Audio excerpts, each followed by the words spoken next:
Very good morning everyone and जय Shri Ram.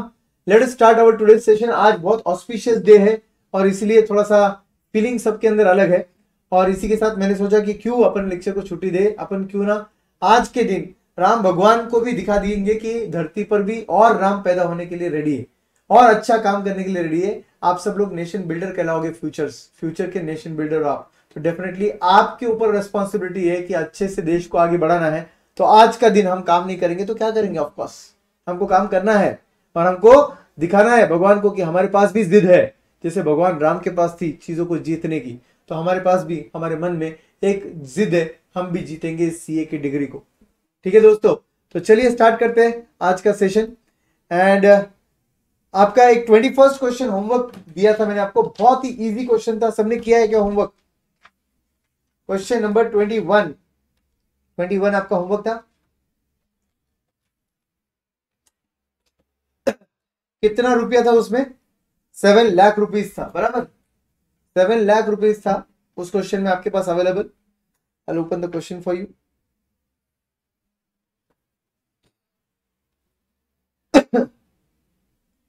And ये projects जो थे ये डिविजिबल प्रोजेक्ट्स थे, तो इसका मतलब आपको यूज करना चाहिए पीआई रैंकिंग यूज करना चाहिए। Project X, Y, Z and W investments दिए थे, एनपीवीज दिए थे और पीआई दिए थे आपको। तो चलिए इस क्वेश्चन के आंसर की डिस्कशन कर लेते हैं एक बार। क्वेश्चन नंबर 21 क्या बोलता है? 21 क्वेश्चन,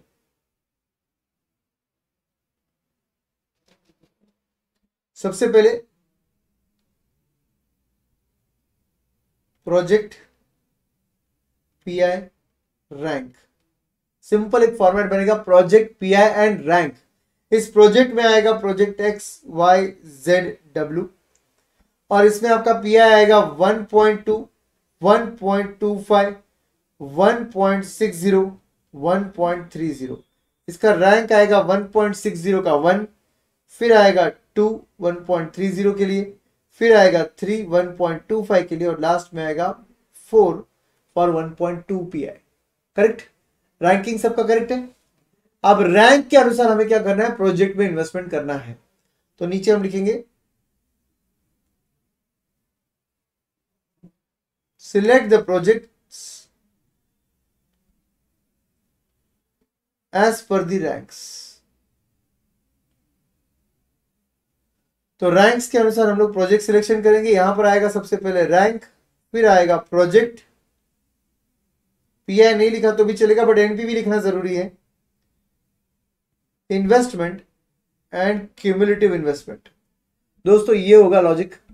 इसमें rank 1, project is Z, investment आपका कितना है वो देखेंगे पहले।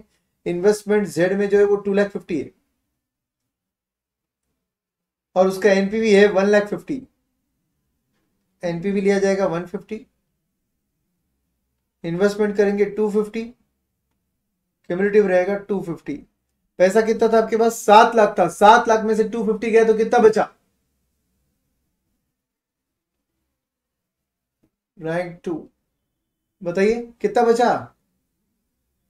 450। करेक्ट।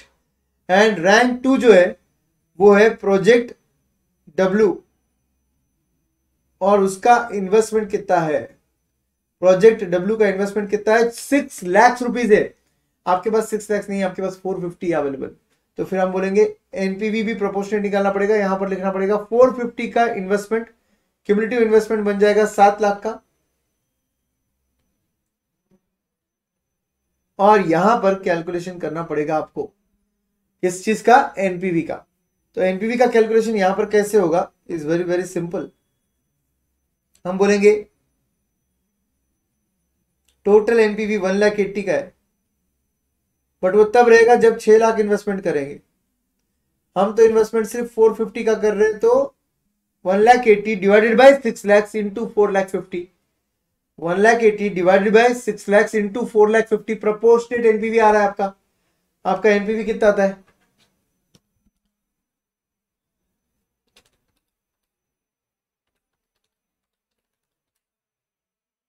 $1,35,000।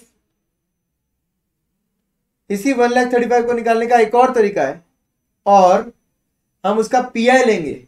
उसका पीआई कितना था? डब्ल्यू का पीआई था 1.3 का, तो हम बोलेंगे 1.3 माइनस 1 इंटू हम कितना इन्वेस्टमेंट कर रहे हैं 450। हर एक रुपए के लिए कितना एक्स्ट्रा मिल रहा है अपन ने वो निकाला और मल्टीप्लाई कर दिया उसको हमारे इन्वेस्टमेंट वैल्यू के साथ 450 के साथ। इसका भी आंसर 1,35,000 ही आता है। So whatever calculation you are comfortable with, आप वो कोई भी कैलकुलेशन कर सकते हो, कोई दिक्कत नहीं है। एंड यहां पर आ जाएगा 1,35,000। अब टोटल जो है 135 प्लस 150 करेंगे तो 285 होता है, 285 होता है। तो हम बोलेंगे finally by investing ₹7 lakh in project Z&W, we get NPV of ₹2,85,000. We get NPV of ₹2,85,000. सही है क्या दोस्तों? क्या ये कैलकुलेशंस, क्या ये आंसर आपका भी आ गया बराबर से? ग्रेट, चलो सही है। एकदम आसान सा क्वेश्चन आपको होमवर्क के लिए दिया था। आई एम श्योर कि आपने पूरा बचा हुआ टाइम जो है अच्छे से इन्वेस्ट किया है क्वेश्चनर बुक सॉल्व करने में।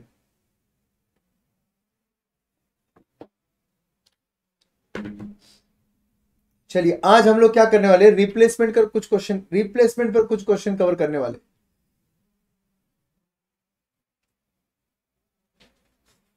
यस, क्वेश्चन नंबर 17 पे आ जाओ सब लोग। Question number 17 everybody, what it says. Question number 17 क्या बोल रहा है?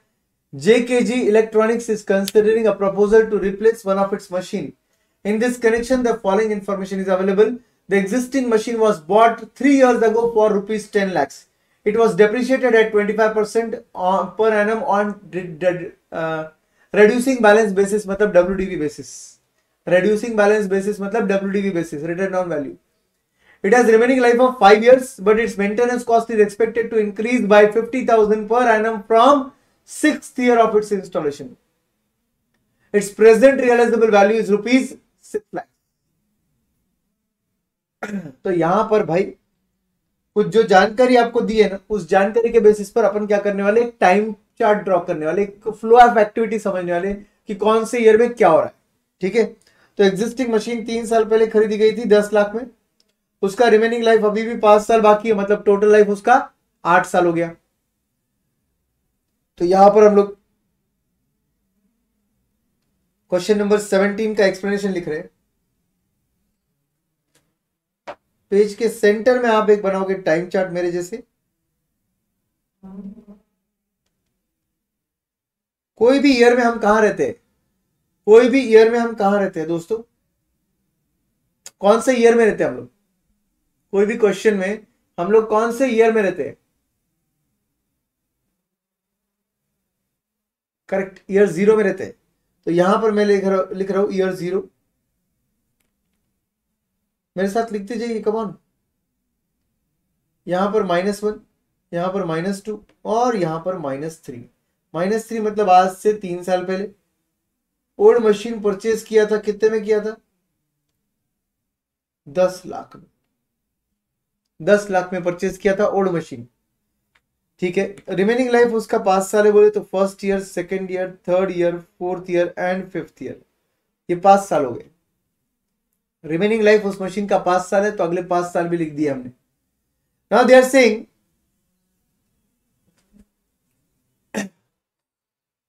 its maintenance cost is expected to increase by 50,000 per annum from 6th year of its installation. तो उसका इंस्टॉलेशन का 6th ईयर कौन सा रहेगा? उसका इंस्टॉलेशन का पहला ईयर है -3, फिर सेकेंड ईयर है -2, थर्ड ईयर है -1। 0 कोई ईयर नहीं होता दोस्तों। 1 will be 4th year, 2 will be 5th year and 3 will be 6th year of installation. Yes. So year 0 कोई ईयर नहीं होता, वो सिर्फ अभी का एक पॉइंट ऑफ टाइम होता है जिसको हम ईयर 0 के नाम से बुलाते हैं। इसलिए ईयर 0 को कोई ईयर काउंट मत करो, क्योंकि आज के समय में 12 महीने नहीं है अपने पास, अभी का एक पल है बस। करेक्ट, तो -3, -2, -1 3 साल हो गए। 1, 2 एंड 3 और 3 साल हो गए, तो 6th ईयर ऑफ इंस्टॉलेशन उसका बन गया 3 ईयर। और हम यहां पर बोलेंगे 50,000, 50,000, 50,000, 3, 4, 5 तीनों सालों में आपको कितना लेना है? 50,000। बट ये मेंटेनेंस कॉस्ट दोस्तों आपके ओल्ड मशीन का लगेगा। मैं क्या बोल रहा हूं, बट ओल्ड मशीन अगर रिप्लेस कर दिया जाए, अगर ओल्ड मशीन को हम रिप्लेस ही कर रहे हैं ईयर 0 में, तो कैन वी से ये हमारा कॉस्ट है या ये हमारा सेविंग है? रिप्लेसमेंट के एंगल से ये क्या बन जाएगा दोस्तों? अगर ओल्ड मशीन का ये मेंटेनेंस लगने वाला है आपको per annum, but old machine रहेगा ही नहीं ईयर 0 में, अगर मैं उसे बदल दूंगा, चेंज कर दूंगा, तो कैन वी से ये 50,000 मेरे सेव हो जाएंगे। यस, ये हमारा सेविंग बन जाएगा। भले उधर लिखा है मेंटेनेंस कॉस्ट, बट अच्छे से पढ़िए, ओल्ड मशीन मेंटेनेंस कॉस्ट है वो। तो भाई ईयर 0 में अगर मैं रिप्लेसमेंट ही कर दूं, तो ओल्ड मशीन का मेंटेनेंस कॉस्ट क्यों लगेगा मुझे? वो तो मेरा सेव हो जाएगा। तो यहां पर हम हेडिंग देंगे सेविंग्स। 50,000 क्या बन गया? हमारा सेविंग्स बन गया। Everyone, then they are saying its present realisable value is rupees 6 lakh. आज अगर उसे बेच देंगे हम ओल्ड मशीन को, तो 6 लाख रुपीज मिलेंगे हमको।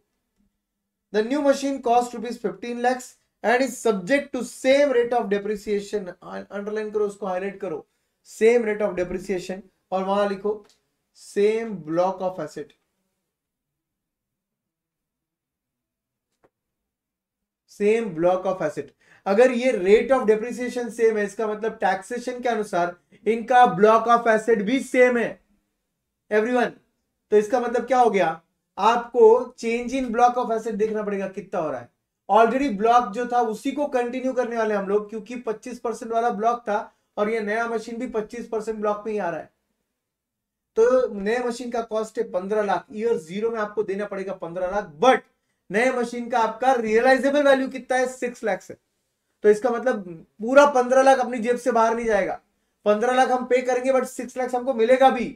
तो नेट अपनी जेब से कितना जाएगा? 9 लाख जाएगा। यस, यहां पर ईयर 0 में हम लिखेंगे, ईयर 0 में हम लिखेंगे purchase price of new machine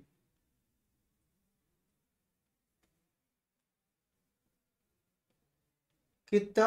9 lakh less sale value of old machine. Sale value of, sorry, purchase price कितने का है? 15 लाख का है, 15 lakh, sorry. Purchase price of new machine 15 lakh, sale value of old machine is 6 lakh. तो 9 लाख क्या बन गया? मैं आपको इंक्रीमेंटल आउटफ्लो जो आपकी जेब से जाने वाला है। याद रखिए, जब जब आप रिप्लेसमेंट करते हो, तब तब आपका कैश फ्लो जो है वो इंक्रीमेंटल इंक्रीमेंटल इंक्रीमेंटल निकालते हो।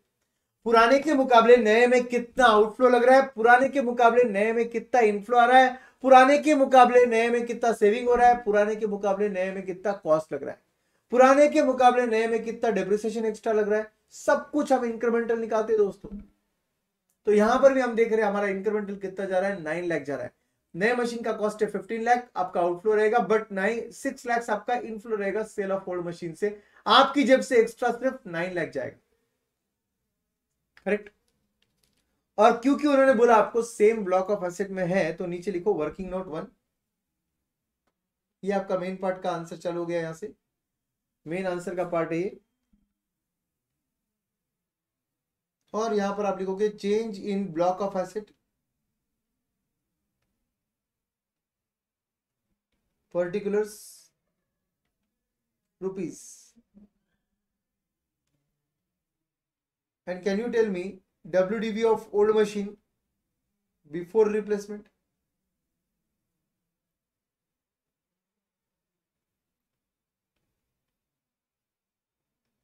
Can you all tell me what is the WDV of old machine before replacement? Replacement के पहले आपका मशीनरी 3 साल पहले परचेज किया गया था 10 लाख में, उसको आपने 25% से WDV बेसिस पर डेप्रिसिएशन चार्ज किया है। तो can you tell me today's value? Yes, very good. 421,875 कैसे आया सर ये? 10 lakhs minus 25% first year, minus 25% second year, minus 25% third year, 3 साल पहले परचेस किया था, तो आ गया आज का वैल्यू 421,875। अब हम बोलेंगे इसमें एडिशन या purchase of new machine.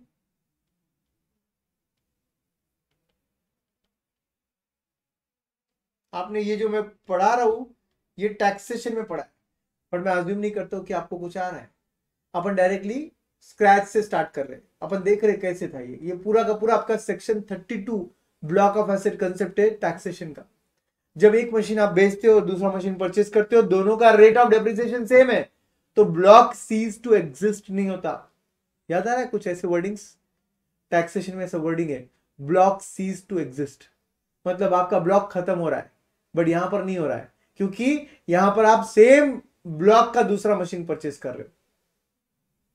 So purchase of new machine will be, कितने का मशीन परचेस किया आपने? 15 lakhs, तो यहां पर सब टोटल आ जाएगा 19,21,875। लेस करो, डिलीशन, वो क्या होता है डिलीशन? क्या होता है? Sale of machine, sale of old machine, और वो कितने का है? 6 लाख। जितने में बेचा उतना पूरा ब्लॉक में से कम हो जाता है, तो 6 लाख चला गया। Therefore WDV of machine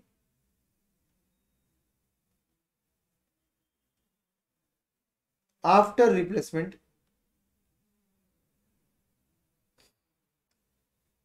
will be 1321,875, 1321,875। Therefore हम बोलेंगे change in block of asset, change in block of asset due to replacement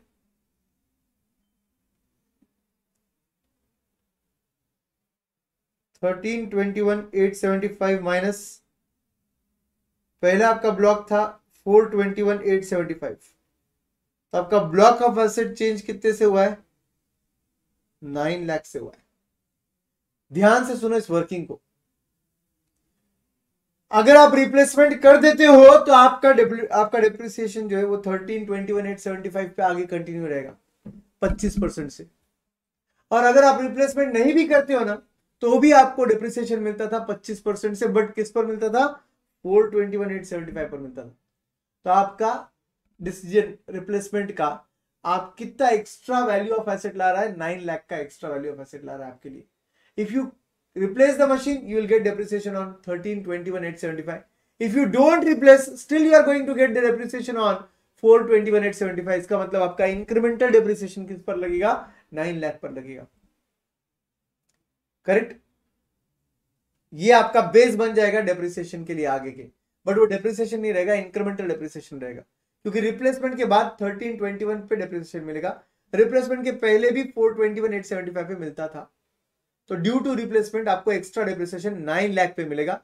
extra depreciation बोल रहे मतलब वो बन गया इंक्रीमेंटल डेप्रिसिएशन। तो इस वर्किंग को यहां पर क्लोज कर दो।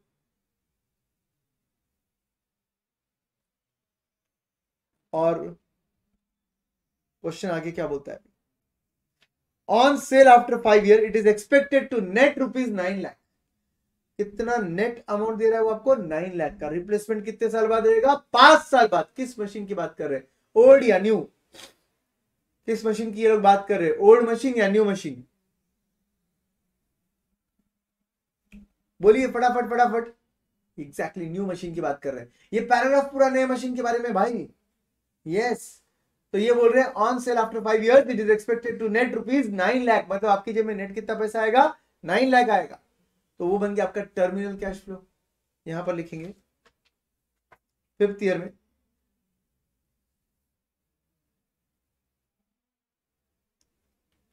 Cell of new machine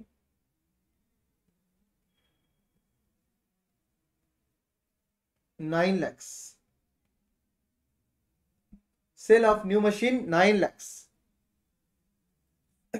old machine का कुछ सेल वैल्यू दिया नहीं है अपने को, इसलिए अपने को बोलना पड़ेगा वो जीरो ही है। तो पूरा का पूरा 9 लाख क्या बन जाएगा, इंक्रीमेंटल बन जाएगा। तो यहां पर अपन बोलेंगे minus cell of old machine 0, तो ये 9 लाख पूरा का पूरा इंक्रीमेंटल बन जाएगा। But sir sale of old machine क्यों किया सर, ओल्ड मशीन तो पहले ही बेच दिया सर ईयर 0 में। कुछ नहीं बेचा बेटा अपन ने, ना बेचा ना खरीदा, ये सब खरीदने और बेचने के पहले देख रहे हैं हम लोग क्या है। ये जो किया ना मैंने, ये इंक्रीमेंटल कैश फ्लो निकालने के लिए किया है। दो इस आंसर में इसका इंपैक्ट कुछ नहीं आएगा बिकॉज 0 है। बट जस्ट इमेजिन करो कि अगर ये क्वेश्चन में बोला रहता on sale after 5 years new machine will give you 1 lakh, अगर ऐसा दिया रहता था तो फिर ओल्ड मशीन से 1 लाख आता था, नए मशीन से 9 लाख आ रहा है, आप लेते थे 8 लाख। आप बोलते थे मेरे फैसले की वजह से कैश फ्लो कितने से चेंज हो रहा है, 8 लाख से चेंज हो रहा है। आर यू जेपिंग? सबको समझा क्या? अगर इस क्वेश्चन में 1 लाख रुपया sale value of old machine दिया रहता था तो आप माइनस करते थे 1 लाख और यहां पे लेते थे 8 लाख। 1 लाख ऊपर माइनस होकर यहां पे 8 लाख ही आता था, बिकॉज अगर आप रिप्लेसमेंट नहीं भी करते तो भी 1 लाख मिलता, रिप्लेसमेंट कर रहे हो इसलिए 9 लाख मिल रहा है, इसका मतलब रिप्लेसमेंट की वजह से एक्स्ट्रा 8 लाख मिल रहा है। I hope you got it. तो इंक्रीमेंटल बनाने के लिए हमने क्या किया, इधर 9 लाख ले लिया माइनस 0 कर, ठीक है। तो रिप्लेसमेंट किया इसलिए 9 लाख मिला, नहीं भी करते तो भी 1 लाख आता, इसका मतलब रिप्लेसमेंट की वजह से कितना एक्स्ट्रा कैश फ्लो आया, 9 लाख का कैश फ्लो एक्स्ट्रा है, ठीक है। नाउ दे आर सेइंग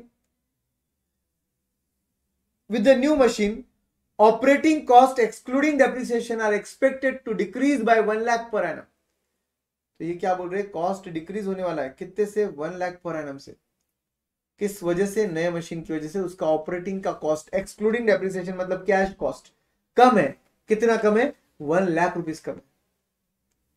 तो क्या होगा दोस्तों इसका इंपैक्ट, इसका इंपैक्ट क्या होगा, with the new machine operating cost excluding depreciation are expected to decrease by 1 lakh per annum. आपका ये 1 लाख पर एनम बन जाएगा cash inflow due to new machine. यहां पर what I am going to take, savings के अंदर ही लेंगे 1 लाख फर्स्ट ईयर में, 1 लाख सेकेंड ईयर में, और थर्ड ईयर में तो ऑलरेडी 50 है, तो वो 50 तो आपका मेंटेनेंस का सेविंग था, और 1 लाख ऐड कर दो, और आपका वापस से 1 लाख ऐड कर दो फोर्थ ईयर में, वापस से 1 लाख ऐड कर दो फिफ्थ ईयर में। 1 लाख 1 लाख 1 लाख क्या है सर, ये है ऑपरेटिंग कॉस्ट में सेविंग। सर वो 50-50 क्या है सर, उसके साथ क्यों ऐड किया, बिकॉज वो मेंटेनेंस कॉस्ट में सेविंग था। तो दोनों भी सेविंग्स इन कॉस्ट ही तो है, दोनों भी तो सेविंग्स इन कॉस्ट हुए ना, तो फिर दोनों को ऐड करना पड़ेगा आपको। First year second year maintenance में कुछ भी बचोतरी नहीं थी, क्योंकि आपका थर्ड ईयर ऑनवर्ड्स आपका ये मेंटेनेंस कॉस्ट था, थर्ड फोर्थ फिफ्थ। उन्होंने बोला था इंस्टॉलेशन के 6th ईयर से, इंस्टॉलेशन का 6th ईयर आपका थर्ड ईयर आया था, तो फिर थर्ड फोर्थ फिफ्थ अपन ने लिया था मेंटेनेंस कॉस्ट। ये क्या है, 50-50 हजार, ये आपका मेंटेनेंस कॉस्ट जिसको मैंने अभी हाईलाइट किया है। और वो जो बचा हुआ 1-1 लाख एवरी ईयर दिख रहा है, वो आपका ऑपरेटिंग कॉस्ट में सेविंग है, ठीक है। Now they are saying in addition the speed of new machine would increase productivity on account of which the net revenue would increase by 1.5 lakh per annum। ये जो नया मशीन है इसका speed ज्यादा है, वो एडवांस्ड मशीन है, और उस वजह से ये बोल रहे हैं कि एवरी ईयर आपका रेवेन्यू बढ़ेगा 1.5 लाख से। अगर आपका एवरी ईयर रेवेन्यू बढ़ेगा 1.5 लाख से, तो 1.5 lakh every year will be inflow for you, क्योंकि उससे रेवेन्यू बढ़ रहा है ना, तो रेवेन्यू बढ़ रहा है मतलब इनफ्लो ही हुआ। तो यहां पर हम बोलेंगे increase in revenue,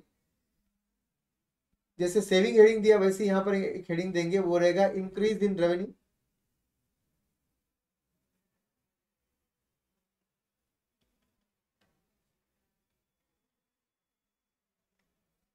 one year में 1.5 लाख, सेकेंड ईयर में 1.5 lakh, third year 1.5, fourth year 1.5, fifth year 1.5। अब आप बोलोगे कि इंक्रीज इन रेवेन्यू आपका इनफ्लो है क्या आउटफ्लो है? इनफ्लो है सर। सेविंग्स क्या है? इनफ्लो है सर। अगर दोनों भी इनफ्लो इनफ्लो है तो दोनों के बीच में कौन सा साइन आना चाहिए? प्लस साइन आना चाहिए ना। तो दोनों के बीच में प्लस साइन डाल दो। तो हमारे year wise cash flow ready हो चुके हैं। इनफ्लो कितने हैं वगैरह सब दिख रहा है। आउटफ्लो का कोई आइटम खास दिया हुआ नहीं है। Next, what they are saying, the applicable tax rate is 35%। Can we ignore depreciation? No. In fact WDV basis पे लेना है depreciation. The cost of capital is 10% और जिसके फैक्टर ये सब दे रखे 5 साल के, तो आपको जो फैक्टर उन्होंने दिए वही यूज करना है आपको। ठीक है। Is the proposal financially viable? Please advise the firm on the basis of MPV of the proposal. तो चलिए दोस्तों, आई थिंक इसको आप ट्राई कर सकते हो, एक बार ट्राई कीजिए और हम लोग आपका ये डिस्कशन जो है ये आपके ट्राई के बाद पूरा करेंगे। ठीक है। तो एक बार आप इसे ट्राई करोगे इस क्वेश्चन को, यहां पर जब आप सॉल्व करोगे तो आपका पहला कॉलम आना चाहिए इंट्रीम के अंदर ईयर। दूसरा कॉलम आएगा आपका इंक्रीज इन रेवेन्यू, ये इनफ्लो है आपका इंक्रीज इन रेवेन्यू। फिर आएगा आपका सेविंग्स, वो भी आपका इनफ्लो, सेविंग्स इन कॉस्ट। फिर आएगा टोटल कैश इनफ्लो। फिर आएगा डेप्रिसिएशन जिसके अंदर दो कॉलम आएंगे, opening WDV and depreciation eight 25%। Opening WDV के अंदर डेप्रिसिएशन ओपनिंग डब्ल्यूडीवी किसको लेंगे? 421,875 को लेंगे कि 1321,875 को लेंगे कि 9 लाख को लेंगे? बोलिए। जब आप डेप्रिसिएशन कैलकुलेशंस करोगे जिसमें ओपनिंग डब्ल्यूडीवी फर्स्ट ईयर का लिखोगे तो कितना लिखोगे आप? क्योंकि ये डेप्रिसिएशन कैलकुलेशन नहीं है, इंक्रीमेंटल डेप्रिसिएशन कैलकुलेशन है।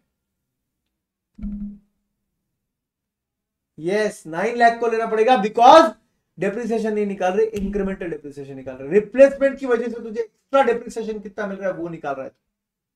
करेक्ट। तो वो ले लोगे आप 9 लाख का फिगर, उस पर आप डेप्रिसिएशन निकालोगे 25% से, लेस इज इक्वल टू करोगे, अगले साल का ओपनिंग डब्ल्यूडीवी आएगा, फिर डेप्रिसिएशन 25% से। इस तरीके से आपका हर एक साल का डेप्रिसिएशन आएगा और फिर आपका प्रॉफिट बिफोर टैक्स आएगा जिस पर आप चार्ज करोगे टैक्स, फिर आएगा सीएफएटी। तो कॉलम्स देख लो एक बार, आपको ही ट्राई करना है, मैं सिर्फ हेडिंग दे रहा हूं। लिखो डिटर्मिनेशन ऑफ कैश फ्लोज। पहला आएगा इनिशियल कैश फ्लो,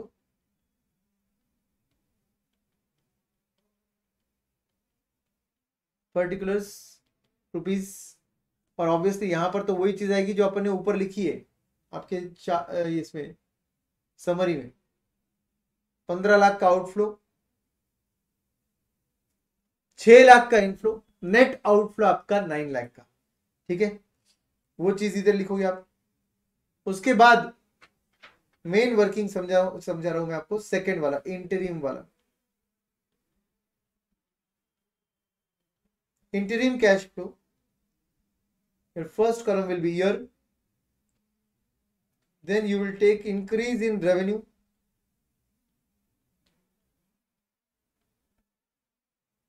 फिर सेविंग्स इन कॉस्ट,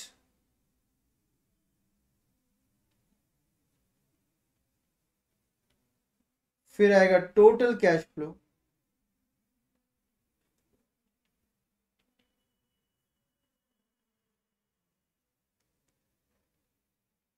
यहां पर आप हेडिंग दे दोगे incremental depreciation,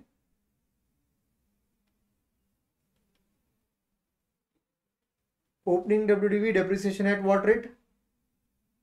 25%।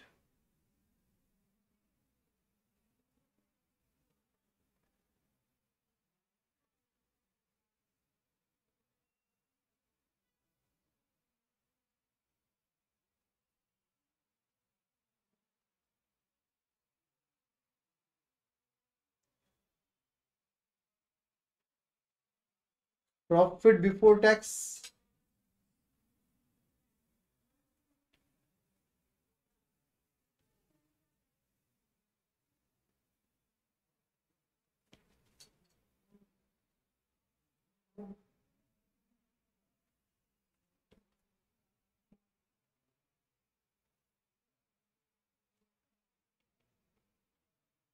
tax at the rate 35%,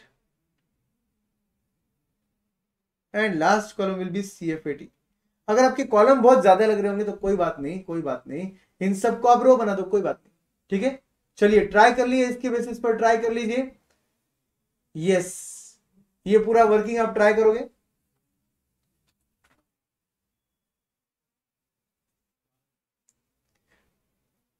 और लास्ट में तो आपका थर्ड केस आएगा टर्मिनल कैश फ्लो।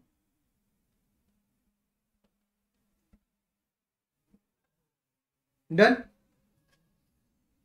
तो चलिए दोस्तों, ये वर्किंग आप कंप्लीट कर लीजिए आपके बेसिस पर। मैं आपको टाइम दे रहा हूं इसको सॉल्व करने के लिए, ठीक है।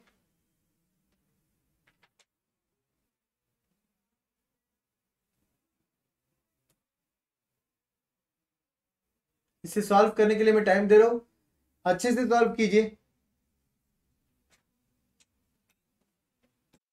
तो चलिए दोस्तों, आपका आंसर एक बार चेक कर लेते हैं। सबसे पहले इनिशियल इन्वेस्टमेंट में आप लोगों ने वही चीज लिखी होगी जो अपन ने ऊपर लिखी है। Purchase of new machine 15 lakh, sale value of old machine 6 lakh, बराबर है क्या? तो आपने स्टार्टिंग में वही लिखा रहेगा जो अपन ने इधर लिखा है। यहां पर अपन बोलेंगे purchase price of new machine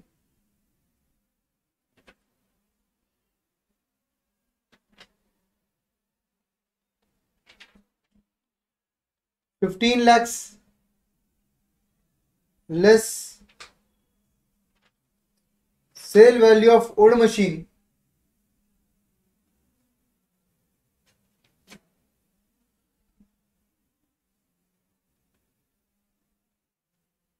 6 lakhs. Therefore, incremental initial cash flow बोलते हैं उसे। क्या बुलाते हैं? Incremental initial cash flow. I told you कि आपके कैश फ्लोज जो है वो इंक्रीमेंटल बनते हैं इधर। तो इंटरिम के केस में आपको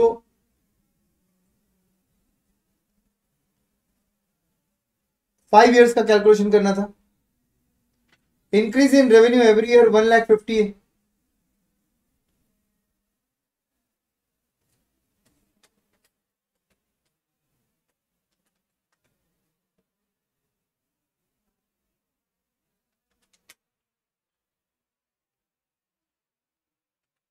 एंड सेविंग्स इन कॉस्ट आपका अगर टाइम चार्ट देखोगे आप अच्छे से, तो ये तो ले लिया अपन increase in revenue.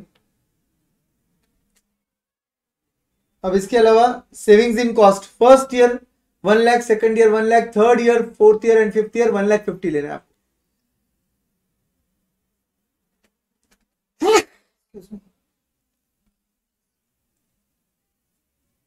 1 lakh, 1 lakh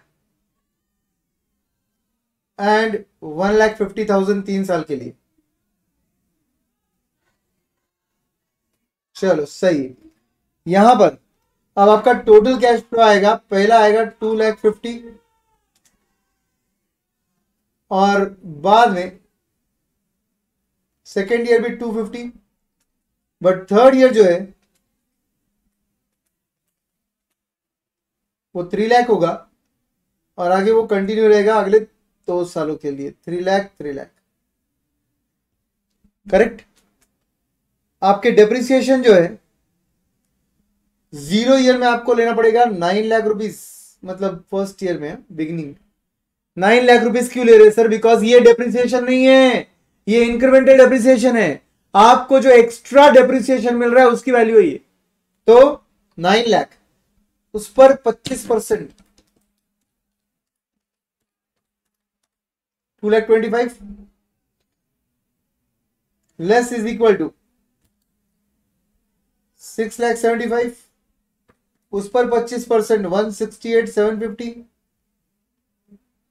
less is equal to 506,250, उस पर 25% comes to 126,563 less is equal to करोगे तो 3,79,687, उस पर 25% आएगा 94,922 लेस इज इक्वल टू करोगे 2,84,765 पर 25% comes to 71191 profit before tax लाना है। क्या करेंगे दोस्तों? अगर ये ए है ईयर कॉलम, बी कॉलम आपका increase in revenue, C column आपका सेविंग्स है, D will be B plus C, E F is equal to E into 25%, G part will be profit before tax, G part profit before tax कैसे आएगा, तो G is equal to हम बोलेंगे D minus F, D is total cash inflow and this is F, minus F करने से आपका answer आएगा depreciation minus करने से profit before tax, H will be G पर 35% and I will be equal to directly बोलेंगे D that is total cash inflow minus बोल देंगे directly H tax, D minus H बोला तो भी चलेगा, और अगर आपको जी माइनस एच करना है profit before tax minus tax, फिर आपको एड बैक करना पड़ेगा एफ, जी माइनस एच प्लस एफ करोगे तो भी आंसर वही आएगा जो डी माइनस एच करने से आएगा। करेक्ट, एक बार वेरीफाई कर लेंगे, डोंट वरी, नंबर आने के बाद। 2,50,000 माइनस 2,25,000 विल गिव मी 25,000 का प्रॉफिट,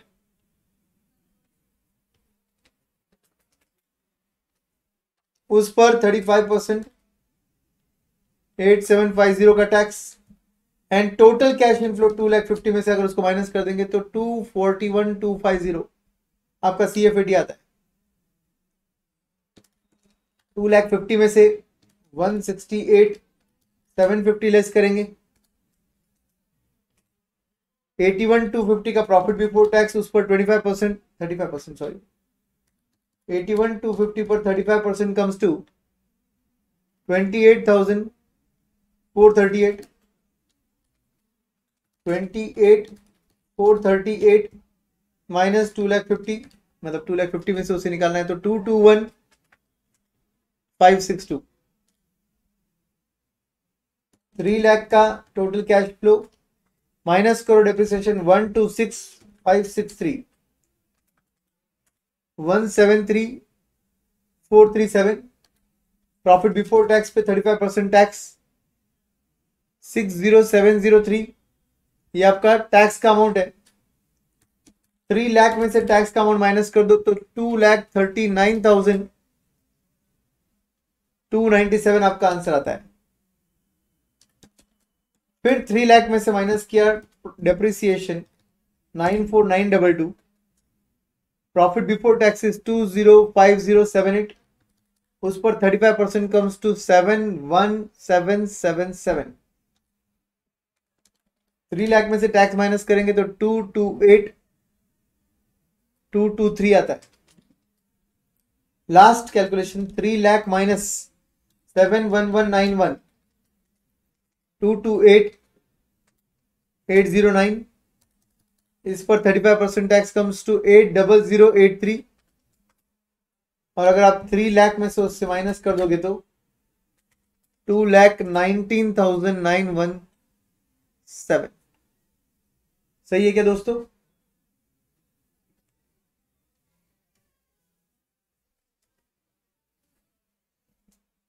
ग्रेट।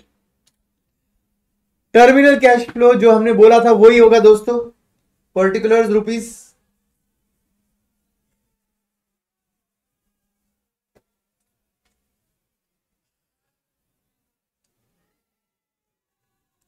एंड यहां पर आएगा sale value of new machine, sale value of new machine 9 lakhs and minus किया जाएगा scrap value of old machine 0।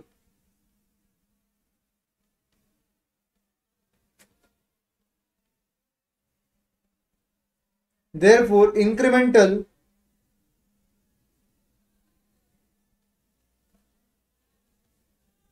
terminal cash flow will come to 9 lakh rupees.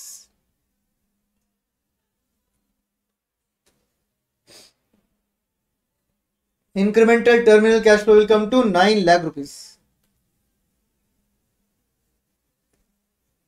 सही बात, इससे निकाल लेंगे हम हमारा NPV.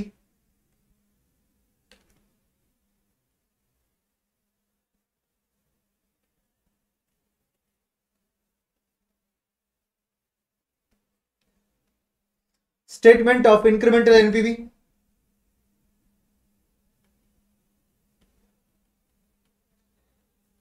Year particulars cash flow discounting factor at the rate. क्या रेट लेंगे भाई? 10%.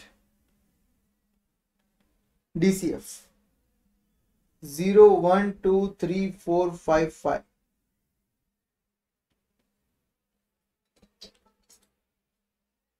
Initial cash flow, interim cash flow.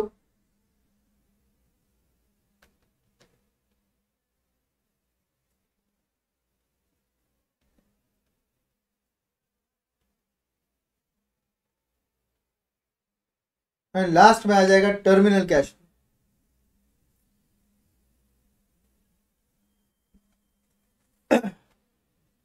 Initial is 9 lakh, factor 1 ये भी 9 लाख, टर्मिनल भी 9 लाख का है मगर इनफ्लो है, और लास्ट ईयर का फैक्टर है 0.620। फैक्टर्स भी लिख सकते हैं हम लोग। First year 909, second year 826, third year 751, next year 6830 and last में आ जाता है आपका 620। सही है क्या दोस्तों? बोलिए, आंसर आ रहे क्या आपके?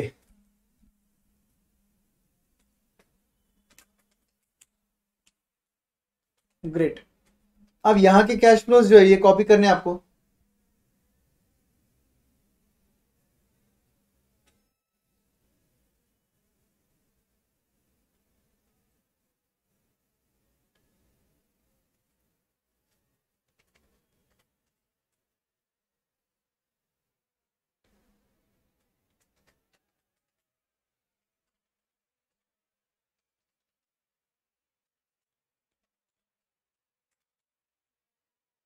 और फिर एक बार ये आ गया, मल्टीप्लाई कर लो फैक्टर के साथ और आपका आंसर आ जाएगा।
फाइनल आंसर बताइए आपका एनपीवी का कितना आता है?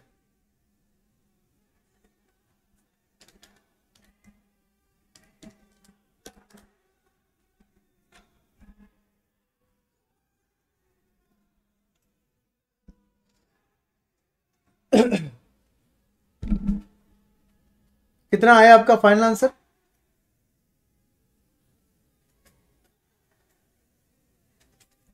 यस एवरीवन, क्या है आपका फाइनल आंसर?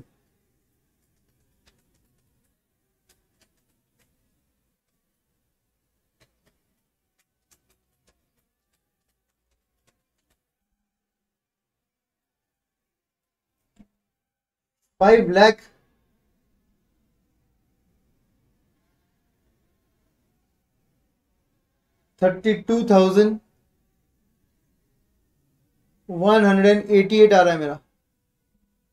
243 आया। अच्छा,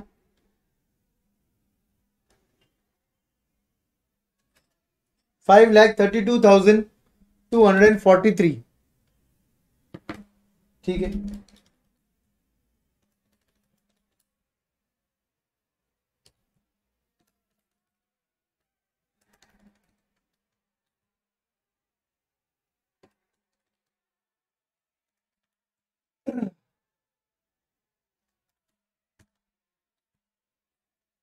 यस, यहाँ पर मैंने गलत लिखा है, 179,712 है ये, बराबर, थर्ड ईयर का।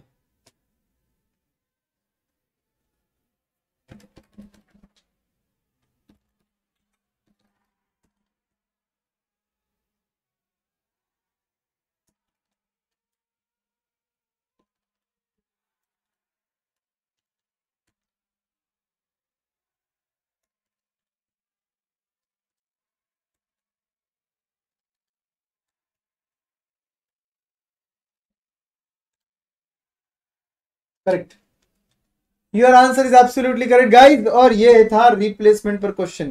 तो रिप्लेसमेंट के क्वेश्चन में हमने क्या देखा, अगर ब्लॉक ऑफ एसेट सेम है तो change in block of asset निकालते हैं, करेक्ट। रिप्लेसमेंट में और एक केस पॉसिबल है कि जहां पे block of asset he same नहीं है, ब्लॉक ऑफ एसेट ही अलग है।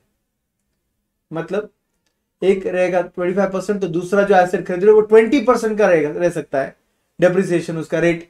तो उस केस में फिर कैसे सॉल्व करते हैं, उसके लिए हम लोग एक और क्वेश्चन सॉल्व करके अभी देखते हैं, ठीक है। चलिए दोस्तों, अगला क्वेश्चन सॉल्व करते हैं, क्वेश्चन नंबर 18। इसका कंक्लूजन क्या लिखोगे, पॉजिटिव एनपीवी है भाई, लिख दो। The machine should be replaced, the machine should be replaced बोल दो।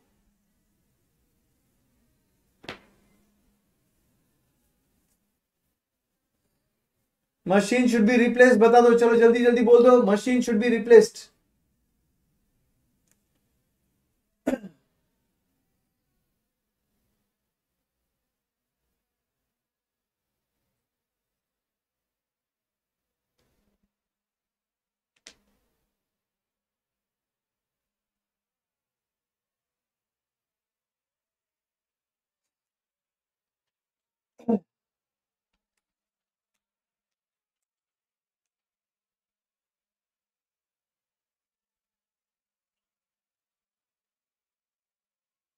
एटीन्थ क्वेश्चन पे आ जाओ। एंड 18th क्वेश्चन बोल रहा है,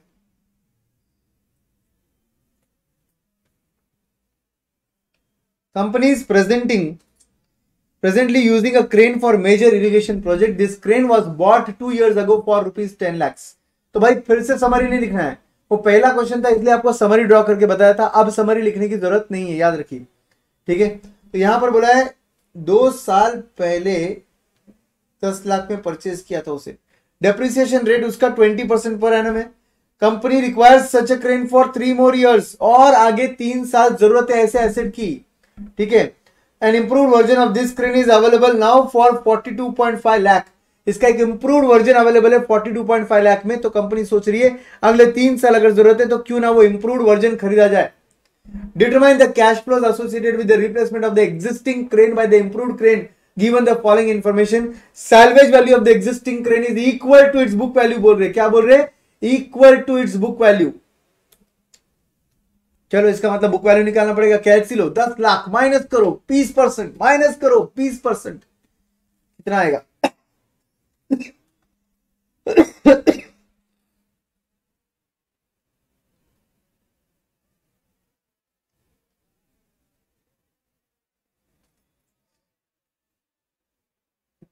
यस 6,40,000, बिल्कुल सही है।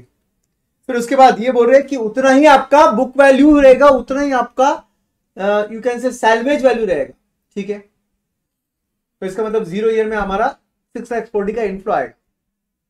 द इंप्रूव्ड क्रेन, अच्छा वो इंप्रूव्ड क्रेन ऊपर नया वाला कितने में खरीद रहे, नया वाला इंप्रूव्ड क्रेन खरीद रहे हम लोग 42,50,000 में, माइनस कर दो उसमें से ये 6,40,000, तो आपकी जेब से नेट आउटफ्लो 0 ईयर में कितना जाएगा दोस्तों, फटाफट फटाफट, यस 36,10,000, बिल्कुल सही जवाब।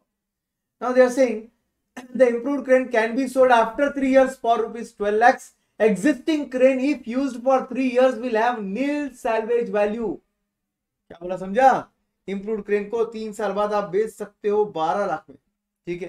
तो एग्जिस्टिंग को भी बेच सकते होंगे ना, ये बोल रहे क्लियरली एग्जिस्टिंग अगर 3 साल और यूज किया तो भाई कोई वैल्यू नहीं बचेगा उसका। तो इसका मतलब कैन वी से इंक्रीमेंटल पूरा 12 लाख लेना पड़ेगा आपको टर्मिनल ईयर में।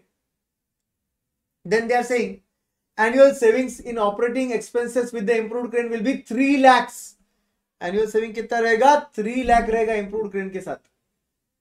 एंड इन्होंने बोला depreciation for rate for the improved crane will be 33 1/3% as per WDV। आपका इंप्रूव्ड क्रेन का रेट रहेगा 33 1/3, जबकि आपका एग्जिस्टिंग रेट था 20%। Effective tax rate of the company is 50%, इसका मतलब डेप्रिसिएशन इग्नोर नहीं किया जा सकता।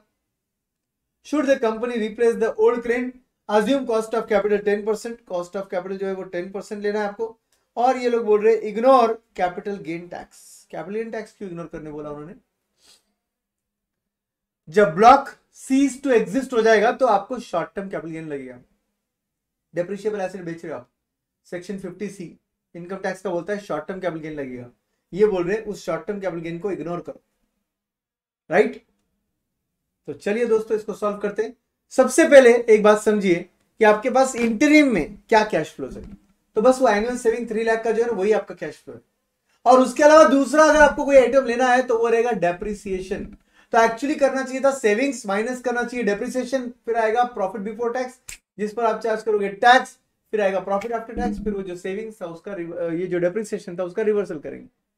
बट दिक्कत है इधर, आपका जो सेविंग है वो 3 लाख है सिर्फ, जबकि आपका डेप्रिसिएशन 42,50,000 पर 33 1/3% है। भाई बहुत बड़ा डेप्रिसिएशन का फिगर आएगा, डेप्रिसिएशन इतना बड़ा आएगा कि 3 लाख से भी ज्यादा आएगा। इंक्रीमेंटल वाला बोल रहा हूं मैं। तो उसकी वजह से कैन वी से सेविंग्स माइनस डेप्रिसिएशन करेंगे तो लॉस आएगा, और लॉस पर फिर टैक्स नहीं आता, टैक्स शील्ड आएगा, फिर इनफ्लो आउटफ्लो में पूरे गड़बड़ हो जाएगा अपना। बेटर रहेगा ऐसे वक्त जहां पर डेप्रिसिएशन की वजह से आपके प्रॉफिट्स आपके लॉस में कन्वर्ट हो रहे हैं, या आपका प्रॉफिट बिफोर टैक्स नेगेटिव आ रहा है, उस वक्त क्या करना चाहिए दोस्तों? उस वक्त सबसे बेस्ट तरीका होता है मेथड 3, CFAT का मेथड 3 यूज करते हैं अपन लोग। वो क्या था सर? डेप्रिसिएशन को सेपरेट ट्रीट करो एंड बाकी कैश फ्लोज को सेपरेट। तो चलिए सॉल्व करते हैं। क्वेश्चन नंबर 18 में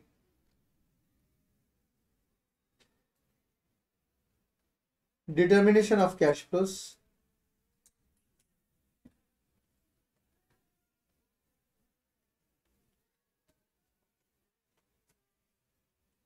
incremental initial cash flow,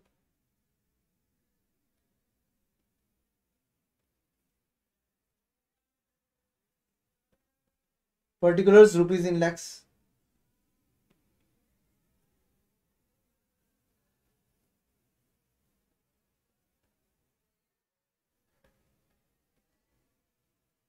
purchase price of new crane,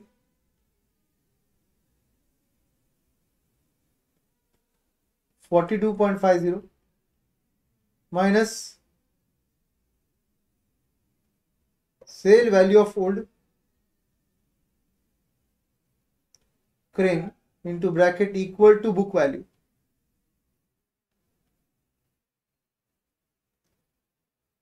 कितना आया था?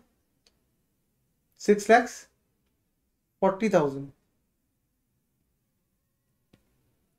Therefore incremental initial cash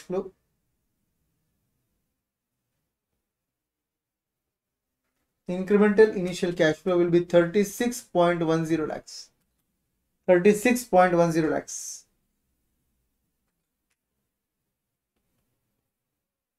Second will be interim cash flow,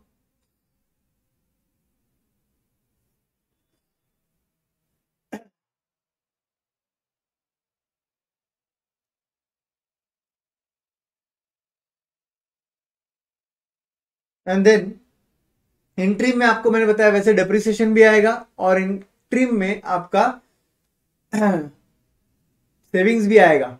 savings सिर्फ 3 लाख का है, डेप्रिसिएशन बड़ा अमाउंट है। हम फॉलो कर रहे हैं CFAT का method 3।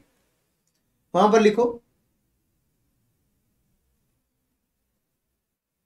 Annual savings due to new crane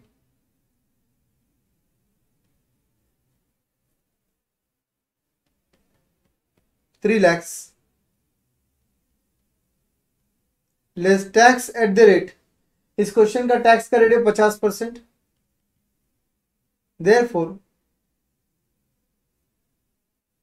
savings after tax 1,50,000 का टैक्स आएगा, और सेविंग आफ्टर टैक्स जो है वो 150 रहेगा।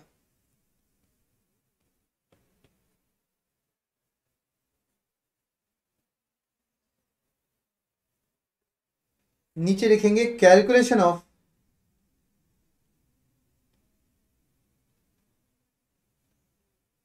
Incremental depreciation tax shield. Incremental depreciation tax shield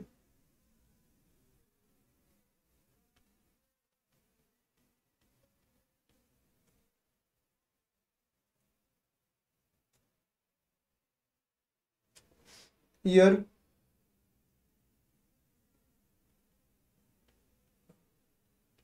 new crane opening WDV depreciation at the rate 33 1/3%.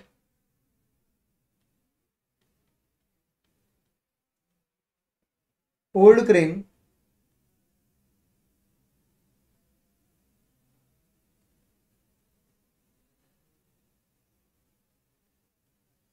opening WDV depreciation at the rate 20%.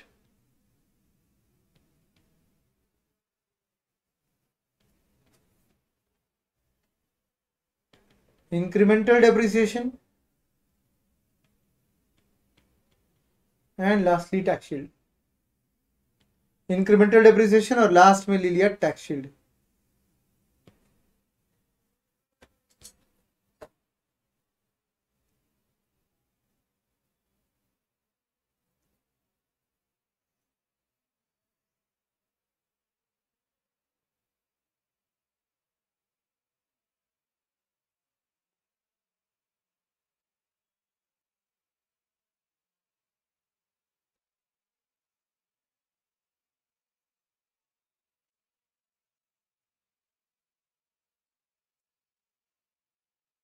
A B C is equal to B into 33 1/3%. D E is equal to D into 20%. F क्या होना चाहिए और G क्या होना चाहिए बता दो।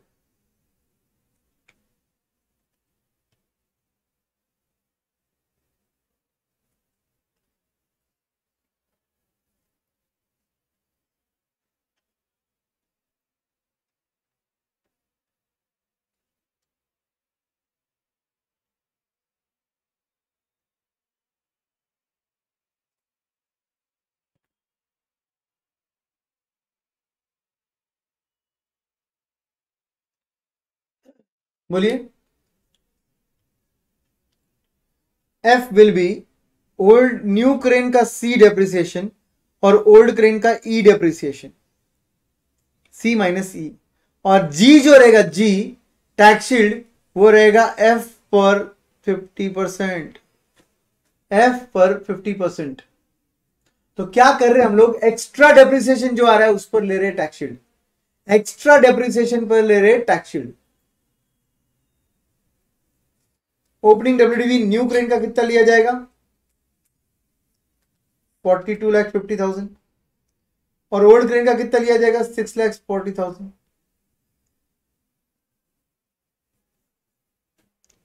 तो एक काम करो 42,50,000 को डिवाइड बाय 3 करो। 33 1/3% मतलब क्या होता है, डिवाइड बाय 3 होता है।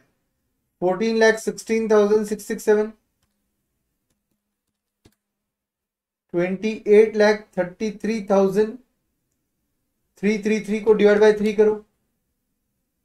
9,44,444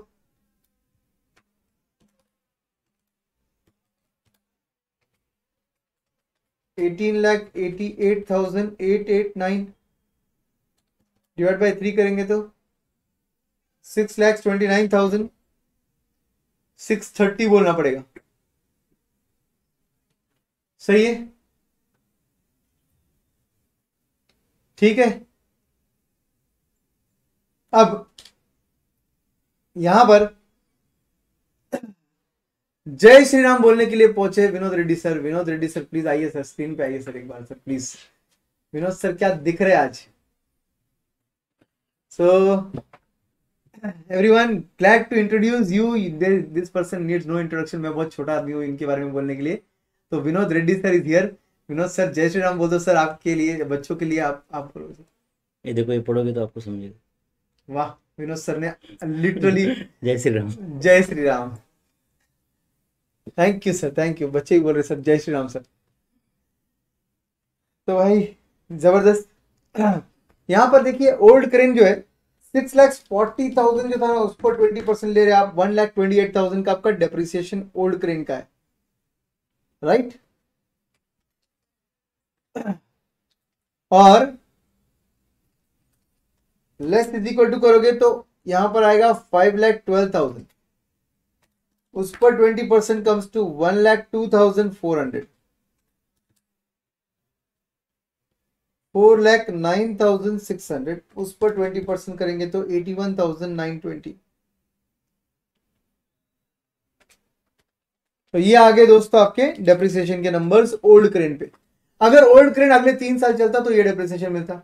नया क्रेन खरीद लोगे तो ऑब्वियसली सी वाले कॉलम में जो डेप्रिसिएशन है वो मिलेंगे। तो आप देख रहे हो कि नए के और ओल्ड के कंपैरिजन में नया कितना एक्स्ट्रा डेप्रिसिएशन दे रहा है।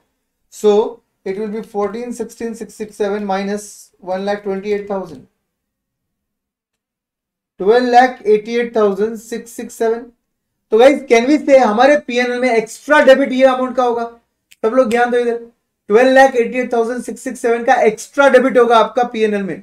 इसका मतलब आपका पीएनएल का प्रॉफिट इतने अमाउंट से डिक्रीज हो जाएगा और उस पर मिलेगा आपको 50% टैक्स शील्ड। मतलब इस अमाउंट का 50% विल बी 6,44,334 का डेप्रिसिएशन पर का tax shield. That will be your cash inflow. क्यों सर कैश इनफ्लो क्यों? Because it's a tax shield, it is savings in tax, इसलिए वो इनफ्लो है आपका। Next case 944,444 minus 1,02,400,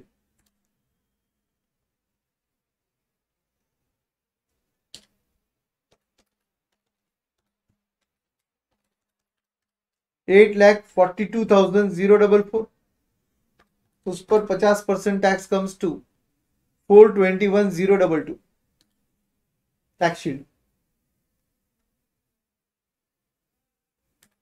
629,630 minus 81,920, extra depreciation is 547,710 और इस पर 50% कम्स टू 2,73,855, 2,73,855। ये आपका टैक्सशील्ड का अमाउंट आ गया। टैक्सशील्ड की अमाउंट आपके कैश इनफ्लोज है जी कॉलम में जो लिखे। और ये जो 1,50,000 है ये एवरी ईयर का इनफ्लो है। एनुअल वर्ड वो यूज कर लिया, इसका मतलब ये बन गया आपका 1-3। ये क्या बन गया आपका 1,50,000 जो लिखा है ये एनुअल है, इसका मतलब ये बन गया 1-3 और ये आ गया 1-2-3। मतलब समझा, डेप्रिसिएशन सेपरेट, बाकी item separate. Last third item will be terminal cash flow. Incremental लिख दो,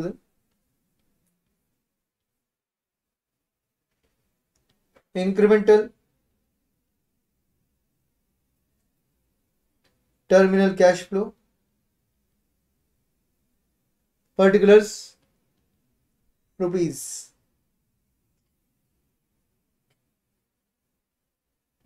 cell value of new crane, sale value of new crane कितना बोला उन्होंने? 12 lakhs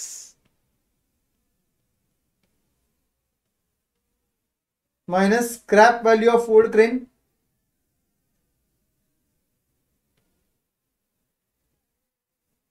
0। देयरफॉर 12 लाख जो है ये पूरा बन जाएगा आपका इंक्रीमेंटल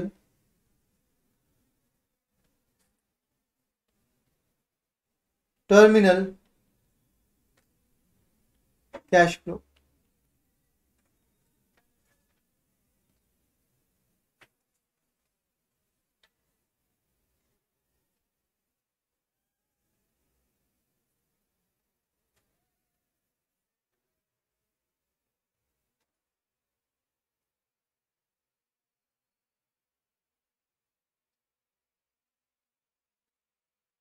चलिए डन।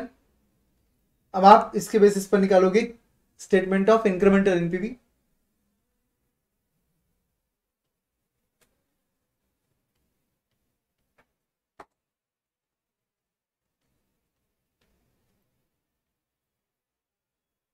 Here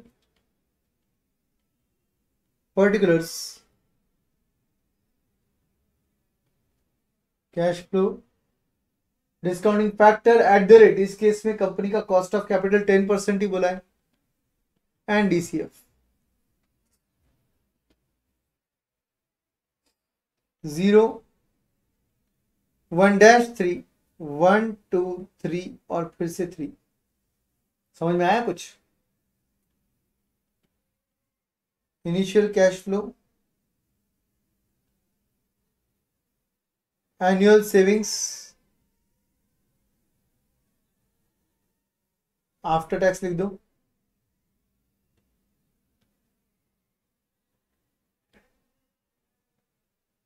डेप्रिसिएशन का टैक्स शील्ड 1 2 और 3 के लिए अलग आएगा,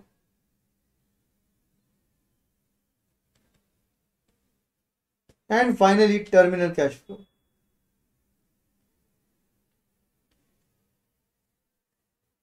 जीरो ईयर का आउटफ्लो आपका 36,10,000 तक है।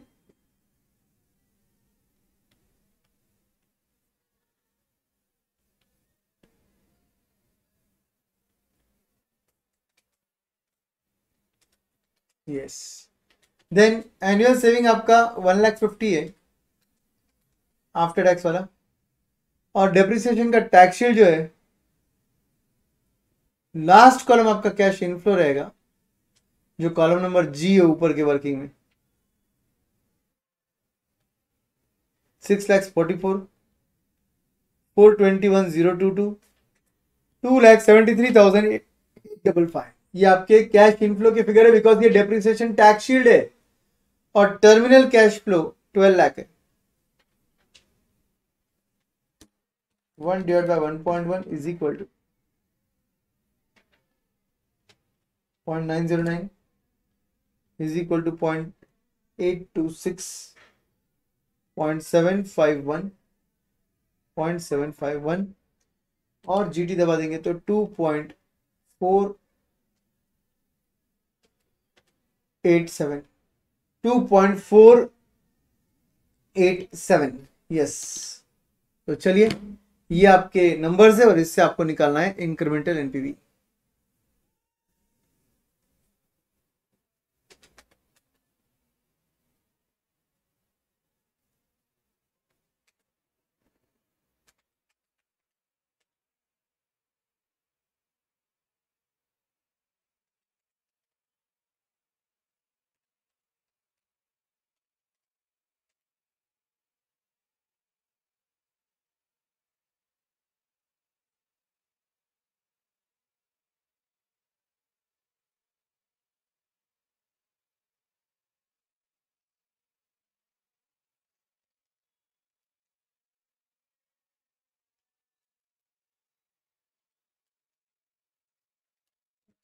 One lakh 50 into 2.487,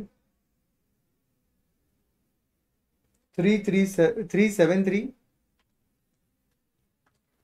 050 memory plus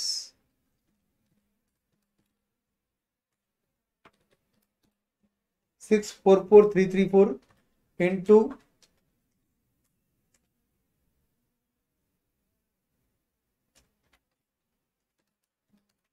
0.909, 585 700,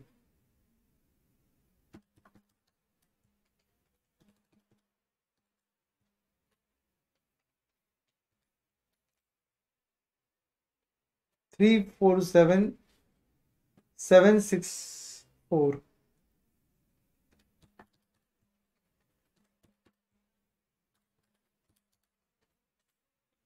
to 05665।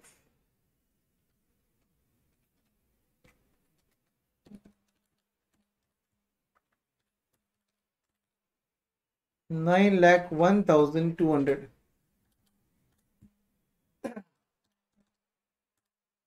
कितना आता है आपका एनपीवी? नेगेटिव आ रहा है।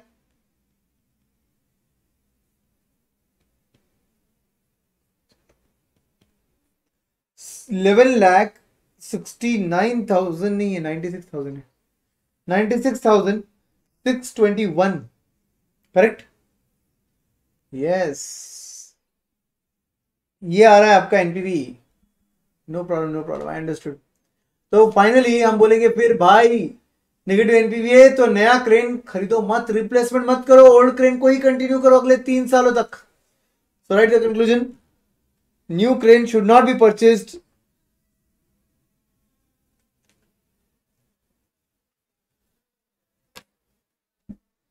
since incremental NPV is negative. Since incremental NPV is negative.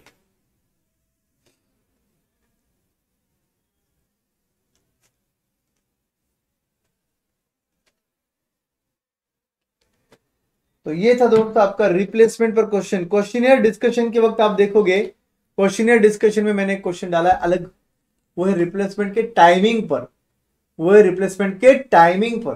ठीक है, तो क्वेश्चनियर डिस्कशन जरूर कंप्लीट करना, क्वेश्चनियर पहले खुद से सॉल्व करना, फिर डिस्कशन को जरूर देखना, आपका बहुत बहुत बहुत बहुत फायदा होगा एग्जाम में। और अगर आप वो नहीं कर रहे हो तो उतना ही बहुत बहुत बहुत बहुत नुकसान भी हो सकता है। इसलिए प्लीज क्वेश्चनियर सॉल्व करो, it's a part of your course. Okay, उसमें MTP, RTP, study material, past examination सब कवर किया।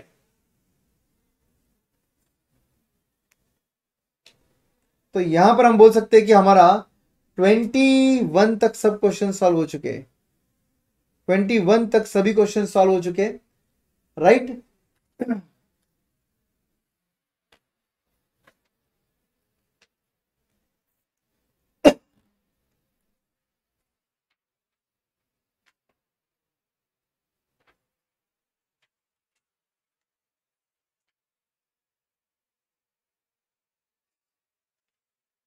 Question number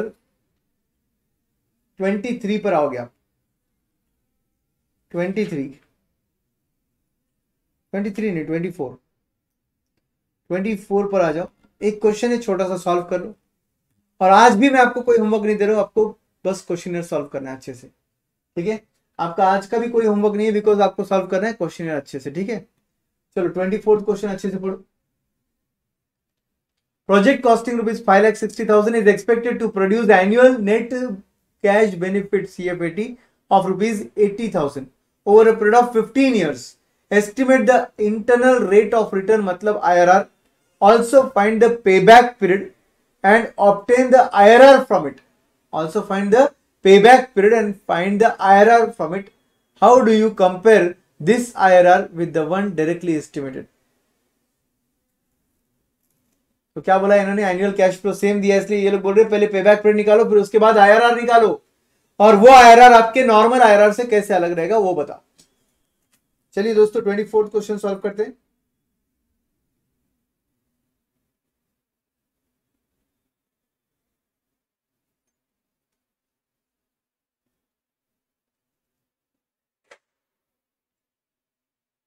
Payback period is equal to, guys, you have to use the formula initial investment divided by annual cash flow. Your initial investment is 5,60,000. Your annual cash flow after tax is 80,000. Divide this, you'll get your answer.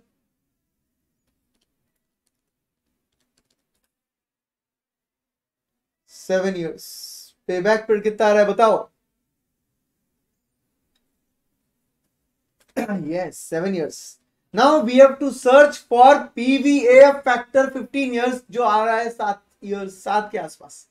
7 हमारा payback period, तो 7 के आसपास मेरा PVAF factor आना चाहिए। कैलसी लो, बोलो हमारा favourite rate तो 10 है, 1 डिवाइड बाय 1.1, 15 बार इज इक्वल टू फिर जीटी।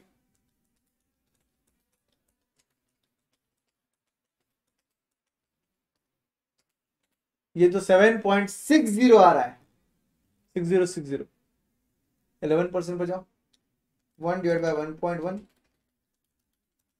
11,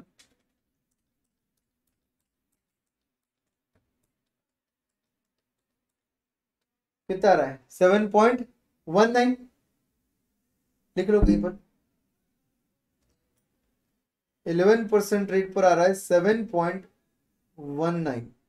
12 देखो एक बार,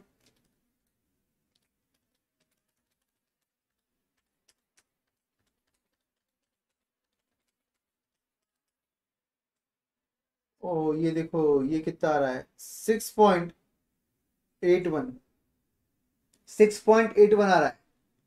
तो हम क्या बोलेंगे, लिखो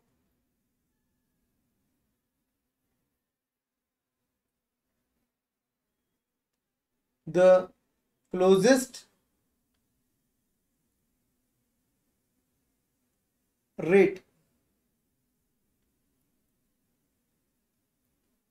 for PVAF7, closest rates लिखो, rates, the closest rates for PVAF7 are 11%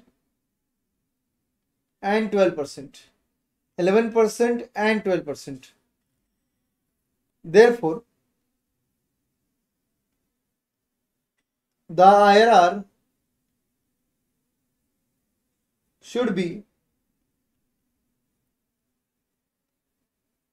between 11% and 12%. The IRR should be between 11% and 12%. नीचे लिखो, here cash flow discounting factor at 11% DCF, discounting factor at 12% and DCF.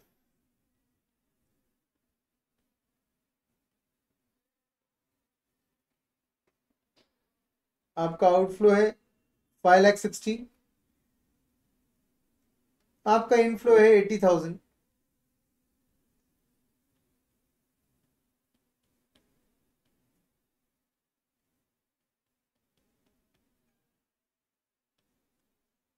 One divided by 1.11, अच्छा निकाला ना already अपन। 11% से अपना rate है 7.19, 12% से अपना रेट है 6.81, 7.19 into 80,000, 575, 200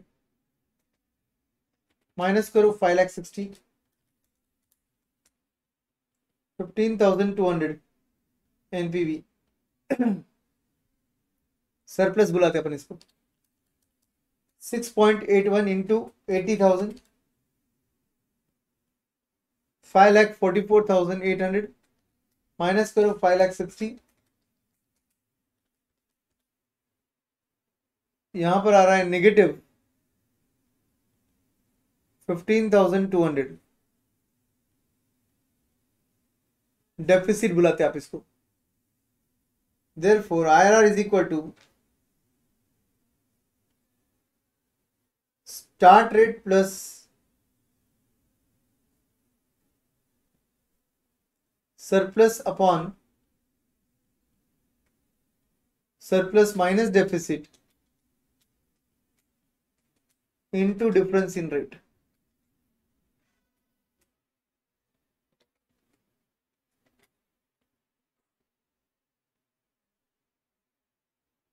%11 plus 15,200 divided by 15,200 minus minus will become plus, and यहाँ पर भी 15,200 है, difference in rate 1% है। Obvious answer will be 11.50% without solving। कैसे आप बोल सकते हैं सर विदाउट सॉल्विंग? बिकॉज जितना सरप्लस था उतना ही डेफिसिट है, तो एग्जैक्ट बीच में आएगा ना फिर रेट। तो इधर नेगेटिव साइड जितना है उतना ही पॉजिटिव साइड है, इसका मतलब एग्जैक्ट बीच में आपका रेट है 11.5% IRR। तो हम क्या बोलेंगे दोस्तों, इन्होंने पूछा आपको how do you compare this IRR with the one directly instituted. तो आपका ट्रेडिशनली जो IRR निकलता है वो इसके साथ कंपैरिजन कैसे करोगे आप? तो ऑब्वियसली ट्रेडिशनली जो हम IRR निकालेंगे इंटरपोलेशन से, उसमें डिफरेंस इन रेट्स हो सकते बड़े, तो ऑटोमेटिकली गैप बड़ा हो जाएगा स्टार्ट रेट और एंड रेट का, तो आंसर अप्रोक्स आएगा। यहां पर गैप जो है 1% का ही गैप है, तो ऑब्वियसली यहां का आंसर ज्यादा एक्यूरेट है। वहां पर लिखो by normal method of interpolation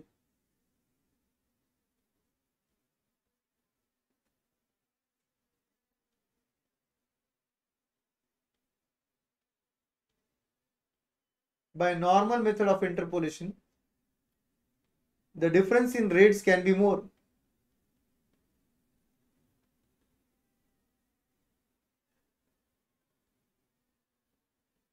The difference in rates can be more, thereby leading to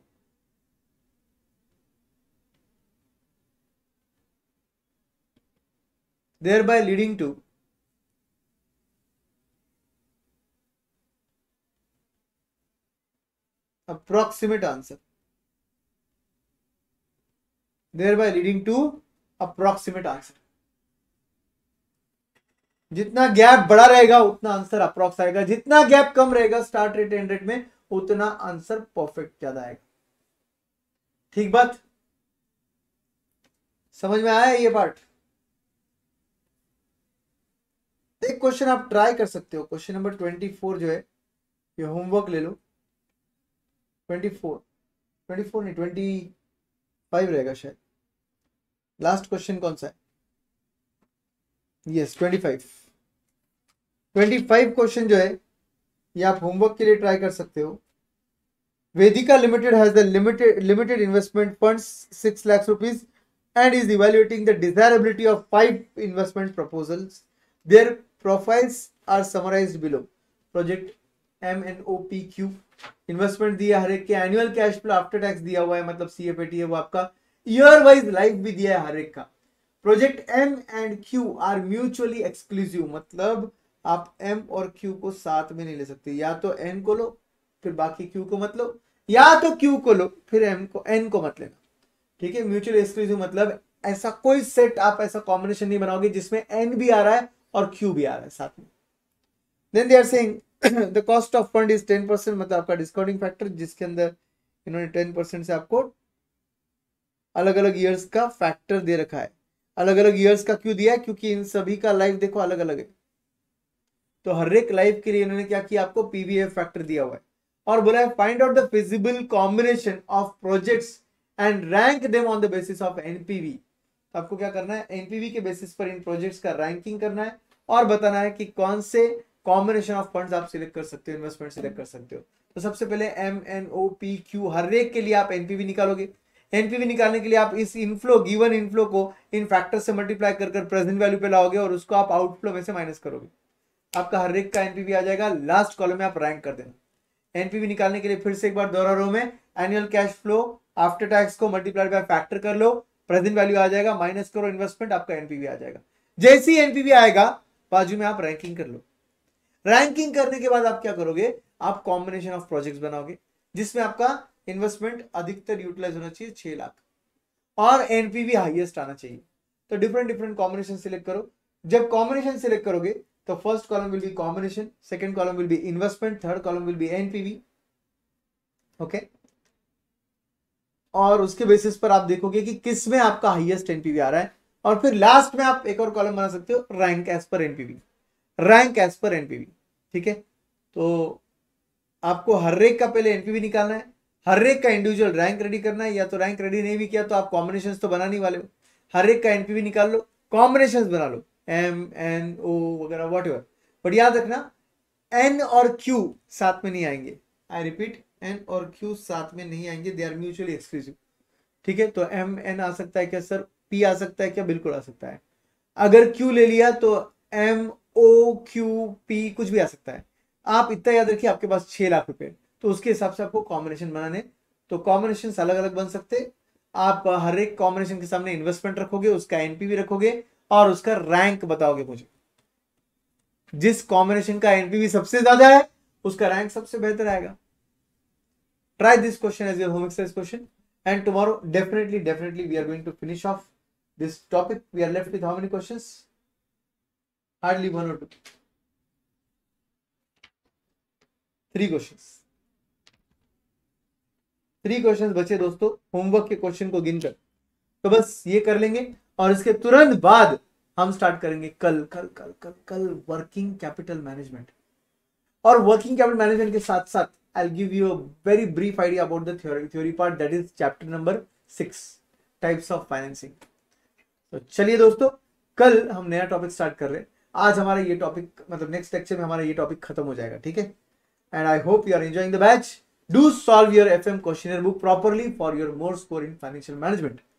I wish to Lord कि भाई आपका स्कोर एकदम जबरदस्त हो और आप जल्द से जल्द मुझे सीए फाइनल में मेरे एएफएम के बैच में मिलो. ठीक है. जय Shri Ram. See you. Bye bye tomorrow. Bye.